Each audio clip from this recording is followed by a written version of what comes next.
গাছ থেকে আমগুলো পেড়ে আনলাম, আমগুলো দিয়ে জেলি বানাবো।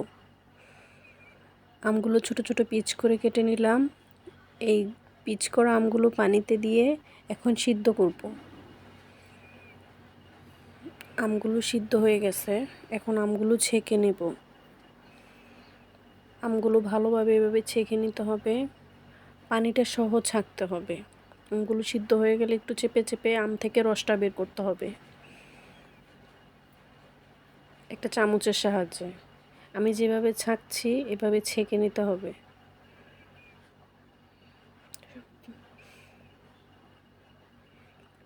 আমের পানিটা সহ দিয়ে দিতে হবে, সেদ্ধ করা পানিটা সহ দিয়ে দিতে হবে, দিয়ে ছেঁকে নিতে হবে। ছেঁকে নেওয়ার পরে দেখতে এমন হবে। তারপর ছেঁকে নেওয়া আমের রসে চিনি দিয়ে দিব পরিমাণ মতো। চিনিটা একটু বেশি লাগবে জেলিটা বানানোর জন্য। যতটুকু আমের রস ততটুকু চিনি লাগবে। দিয়ে দিলাম লবণ স্বাদ মতো।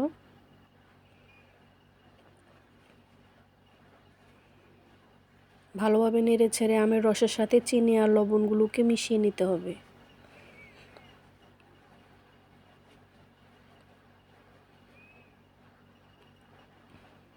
চুলাটাকে মিডিয়াম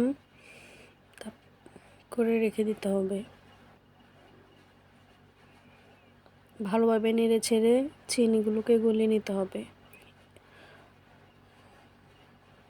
আমের রসগুলোর বলক এসে গেলে এগুলোতে একটা ছোট সাইজের লেবু চিপে দিতে হবে।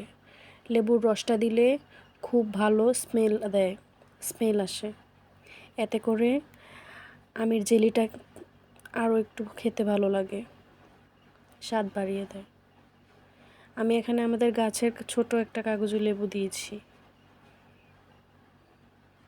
আলহামদুলিল্লাহ, আমাদের জেলিটা হয়ে গেছে।